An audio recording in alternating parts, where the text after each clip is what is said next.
Hello, Sunny Hill. It's Loo Bird again, and I'm back with you and excited to be with you this week, looking at the topic of sin and temptation. And today we are in Mark 7:20. Let me just find it. I've moved away from it.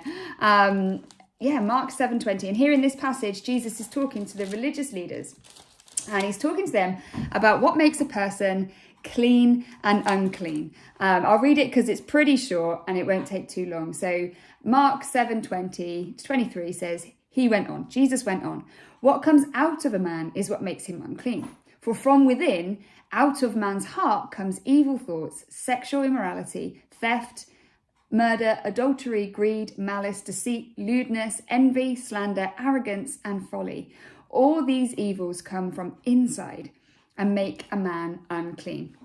So here the religious leaders, obviously they're very focused and very, they prioritize the Levitical law, which emphasizes what it takes to be clean and what uncleanness causes, and how to become unclean, how to become clean. And it dictated so much of the Jewish people's lives, or the whole of their lives really, about what it was that made them unclean and how to become clean again. And Jesus is kind of saying, you know, a lot of these things that you're doing, they're not really the root issue. The root issue is what's happening on the inside. You're looking at kind of, you know, things that made someone unclean in the Levitical law would be like burying someone or having a baby, like things that are kind of normal everyday life.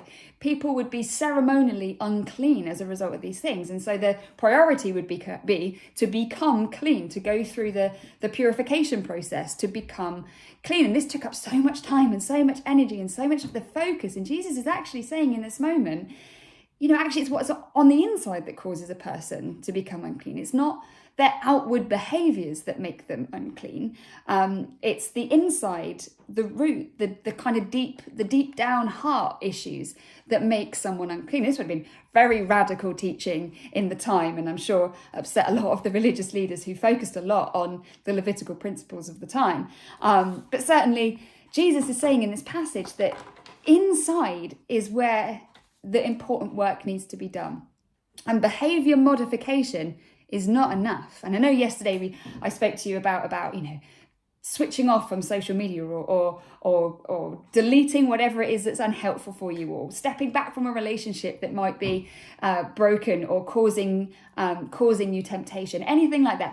That's all behavior modification stuff, which is important, but that's not where the deep work happens. Actually, through relationship with Jesus, we're invited to do some deeper work on the inside, so that it's not just behavior modification, it's soul transformation. Because although we're not necessarily doing the clean, unclean ceremonial washing that the Old Testament focuses on, you know, actually we can become just as religious with our behavior modification and our do's and don'ts, and stop it and don't talk about it, don't think about it, delete it, cut yourself off, remove yourself. We can become just as kind of militant in that way, but without all the washing that was kind of the central focus of how to become clean through the law. But actually we are invited through relationship, that actually Jesus wants to come and be part and see what's happening on the inside, the bit that nobody else can see. And I love Psalm 139 at the back end. David says, search me, O God, and know my heart. Test me and know my anxious thoughts. See if there is any offensive way in me, and lead me to the way everlasting. Jesus wants to lead us to the way of everlasting, the way of freedom, the way out of the root causes of our sin and temptation. And so today, don't just do the behavior modification and think that that's enough. Actually, invite Jesus to come and do the deep work, to search your heart, to see if there's anything in there that is offensive, and to help you lead you through and out of it. So have a great day, and we will see you tomorrow.